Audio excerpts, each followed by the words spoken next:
a second. We're not up yet. Come on.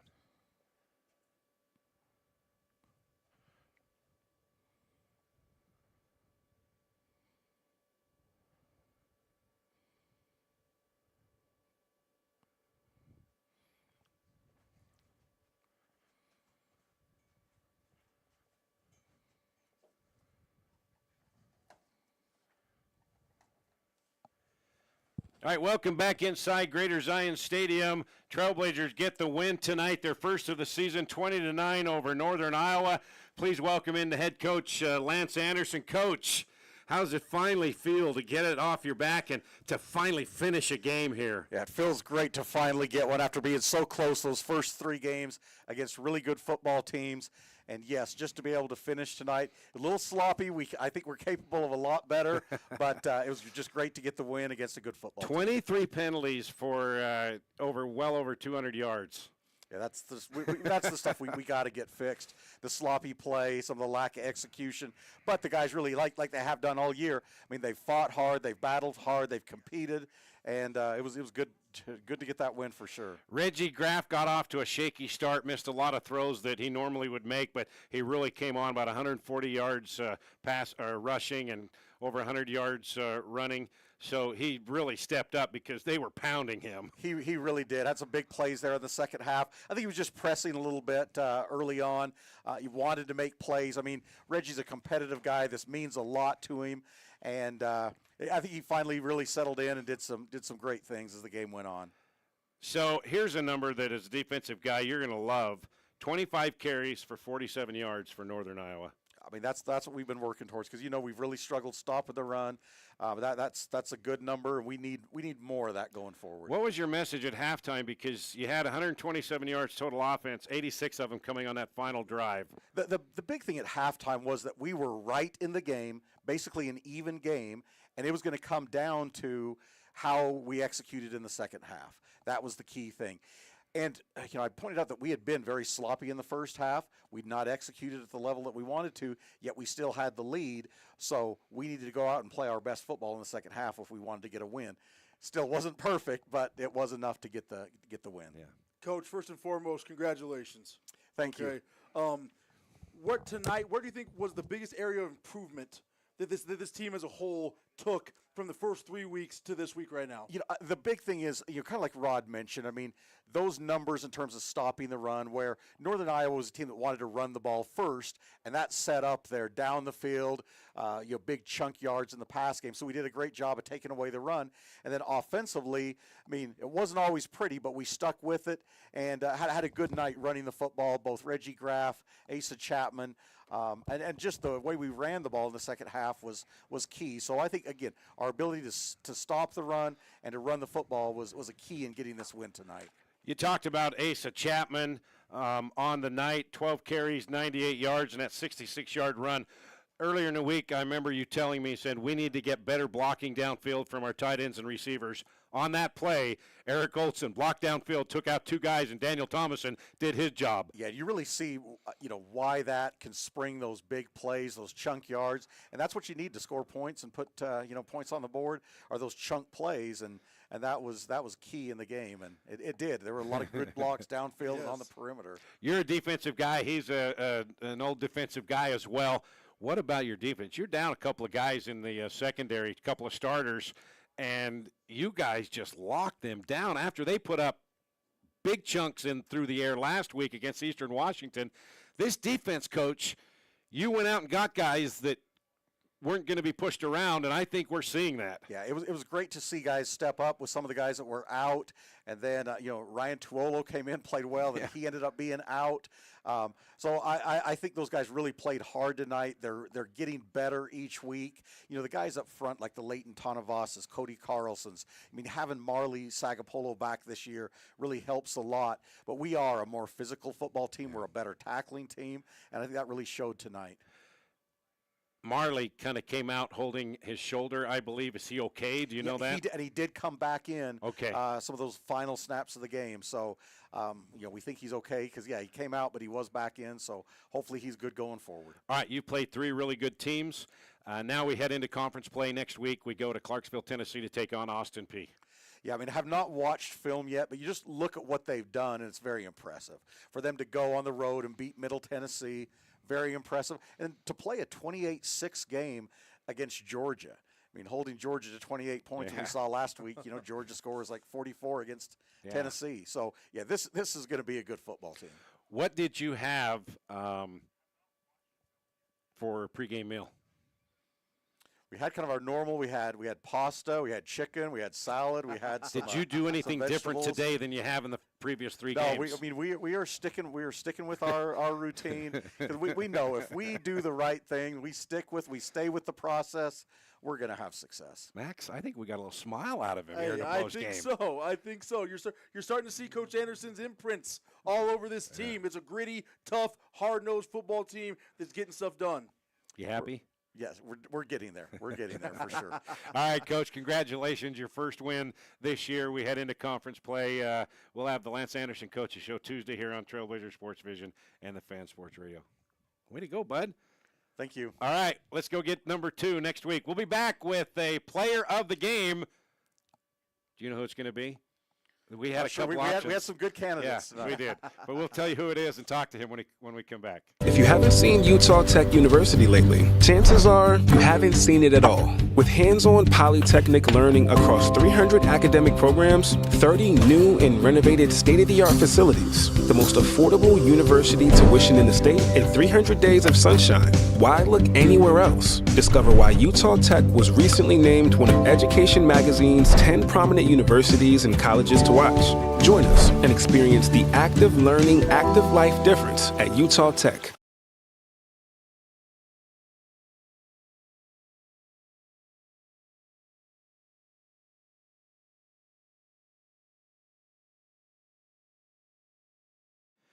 All right, welcome back inside Greater Zion Stadium. We're waiting for a couple of players to show up. Coach Anderson just left us, and Max, we got a smile out of him, and we're leaving this spot open for our player of the game. And I told by Steve Johnson we may have 2 players join us. Okay. So it's perfect. a double dip when we win. Yes, as we should. Okay, so win number 1, Max. What does this do? You've been there. Yeah. In your final season, you were struggling, and then you guys went on a roll, or your junior season. Yes. Then you started to get some good feeling going on. Just explain what that locker room is right now. Elated. Not just happy, but elated. You gain confidence. You gain all sorts of things. Winning helps a lot. Can change the culture. Can change the mindset. Can change the season. All right, come on in here. We'll get Asa. Asa Chapman we got co-MVPs, player of the game. Asa Chapman is going to start things off here, man. And then we'll tell you who the other guy is. Yeah, so, all right, put that down there. There you go. Thanks for having me. All right, so in fall camp, you said you're going to eat a lot, man. Yeah. You're going to eat, Yeah. and you ate tonight. Yeah, I ate tonight, man. It took me a little bit to get going, but, I took inspo from my guys, Brett and Stone, and the line. They were really pushing in the first half, so I know I had to step up and make some plays in the second half. Asa Chapman running back 98 yards. You had that 66-yard run for your second career touchdown. Take us through that and explain what happened, because once you got outside, you got some pretty good blocking from Eric Olson taking 2 guys out, then Daniel Thomason. And then you showed some speed there, my friend. Yeah, I mean, it's really all up to the line and the perimeter blocking that I had, man. They all did their job, washed it down. Then I had a big gap, and I just had to use my speed and hopefully got to the end zone, and that's what I did. So I'm just thankful that Daniel was out there blocking for me. He did a real good job out there. First half frustrating. Penalties kind of kept you out of rhythm.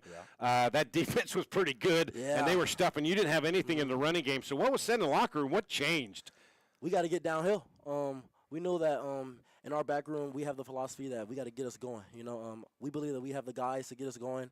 Our line, we trust our line. So we said we're going to come out second half, run the ball down their throat, and that's what we did. We executed the game plan perfectly. You had an 8.1 yards per carry. You'll take that every day, every night, huh? Man, I'll take that, and that's, like I said, that's all up to the line right there. That's all up to the line. I thank them so much, Coach Hudson, scheming, practice. We work this day in and day out, Monday through Friday, and it showed today. Finally got a win. Yeah. Hey, so a lot of the time this season, we've seen that Reggie Graff has been your guys' leading rusher at quarterback. Today, a switch flipped a little bit. The running backs were able to get involved. You, Breton, guys able to get downhill. What changed from the first 3 weeks to now to where you guys wanted to step up, carry the load in the rushing game? I mean, that's what we always wanted to do. We've always wanted to run the ball. You know, things happen early on in games, in the past couple of games that happened that took us away from that. But this game, we came back in the second half and said, hey, we got to get this going. We can't be one-dimensional. We can't have Reggie taking all the hits because he's a quarterback. You know, we need him to throw the ball too. So we said, take it upon ourselves. Let's get downhill. Let's make people miss, and let's go win this game for the team. And because that you guys got that running game, that allowed Reggie to run that run-pass option and keep the ball for 140 yards. He was going. Take away his sacks for 37, but 239 yards rushing. Yeah, that's the number we need every week, man. Every week. That's the number that we look for because we know if we can control the ball, time of possession, run the ball, then we can win this game because our defense does a great job every single week. We love those guys. We work day in, day out, practice against each other, and finally, today we got it together. So, when you look back at the first 4 games of this non-conference as we get ready for the conference schedule next week against Austin P, you're one drive away in the opener, one drive away at Northern Arizona. Last week kind of running mud a little bit, and then you got the win here. What kind of confidence do you guys have knowing that you can play with anybody? Because Austin P is a pretty good team. Lance Anderson just talked about they held Georgia to 28 points. Yeah, I seen that. Yeah, we know that they're a good team. Everyone in this conference is going to be a competitive game, and we know that. We're not taking nobody lightly. So all we have to do is come back square one Monday, get to work, make sure we have good practice, stack them up, and so then we can go out on Saturday and put up a good performance. All right, Asa Chapman, 12 carries, 97 yards with a 66-yard touchdown. You are co-player of the game. Yeah. Way to go, my man. Way to eat. Yeah, we eat, baby. All right. I'm going to send it to my All right, guy. we're going to switch the headsets to another running back, and this guy really got things going in the running game. Okay. Playing musical chairs here. Yeah, musical chairs. Max, you're all by your lonesome there. Yeah, jeez. What are we doing? All right. Guy Max, man. All right, Bretton Stone, the local kid. Yes, sir. Tell him where you're from. I'm from St. George. What high school? Snow Canyon. There you You go. know. There you go. Big win on Friday. All right. All right, Bretton, 12 carries, 41 yards. Your longest was 6, but when they were struggling on offense in the running game, you came in and you had some tough physical yards, and that seemed kind of to lighten things up a little bit and kind of open things up for Asa and for Reggie because you started getting some tough runs in there. No, absolutely. We knew that they were going to be a stout defense. Hold on. Okay, there you go. Yeah, we knew they were going to be a stout defense. They're big, tough, physical guys up front. So just it's not always going to be pretty just getting downfield. That's what JMO preaches for us. And the O-line did a really good job of moving the line of scrimmage, and I was able to get 4, 5, 6 yards. And, you know, it may not have been pretty, but it helped get the offense rolling. What kind of momentum does this game, does this win give the running back room as you guys move into conference play starting next week? Oh, everything. Everything. And not just the running back room, the whole offense. Like, Reggie did a great job running the ball. O-line did a great job protecting all night. Daniel had a great catch, too. I think overall it's going to build the team up because we know what we can do. And we shot ourselves in the foot a lot. And you get rid of the penalties and all that, and we have a good, clean game, I think you're going to see a lot more explosive plays out of our offense. 24 penalties for 234 yards. Wow. Max wanted to get to 25, And and he almost got there. He won the over. 25. You won the over on I that? wanted the over on that one. Yeah. tough. So now as you go into conference play, and we talked to Asa about that a moment ago, that you were so close, a drive away. You had the ball in the fourth quarter against 2 top 10 teams. Yeah. And so, well, three top 20 teams in every game, and now you finally got a win. And this was a struggle tonight because they were very physical and they were very tough. Yeah. So just talk. You mentioned something about the mentality, but now is where it counts. This is what you work for to conference play and getting after it. Yeah. No, I think this win definitely gives us a lot of motivation going in. Our conference, we got a lot of good teams in our conference as well. So we're not going to let down the gas pedal just because they're not ranked higher, just like who we played. But we expect it to be physical every game, and we're going to come out swinging every time. What was that locker room like tonight? It was loud. It was After. exciting. It was really exciting. A lot of juice in there, a lot of good energy. So Yeah. it felt good, man. Felt Well, good. hit the road next week. Yeah, keep it rolling. Clarksville, Tennessee against Austin Peay. Congratulations, bud. Appreciate Brett you and guys. Stone, local kid, Hey, doing our co-MVP with Asa Chapman. We'll see you next week, right? appreciate you. Yeah. Okay, so you can stay right here because we're going to sign off here. Trailblazers get the win tonight, 20-9 over Northern Iowa. Utah Tech moves to 1-3. We open up the UAC conference schedule next week. Clarksville, Tennessee against Austin Peay. Max, Yeah. final thoughts. Go Trailblazers. Go Trailblazers. Breton, Hey. final thoughts. Go Trailblazers. That's all I got. All right, big thanks to Tara Fredrickson back in Tara back in our studio, and to Steve Johnson from Utah Tech with all his help tonight, and Asa Chapman. Let's go get him. You want to come in and say goodbye? You might as well. Last thoughts. There you go. Last thoughts. So it's just the beginning. Go Well, Trailblazers. All right, that'll do it. Remember that Lance Anderson Coaches Show Tuesday night, 6 o'clock on Trailblazer Sports Vision and the Fan Sports Radio Network. And it's a noon kickoff next week at Austin Peay. We'll have pregame at 11 a.m. So, for the first time this year, we'll sign off saying Trailblazers get the win, 20-9. Way to go, bud. Appreciate it. See you Tuesday night, Lance Anderson Coaches Show. Good night, everybody. Woo.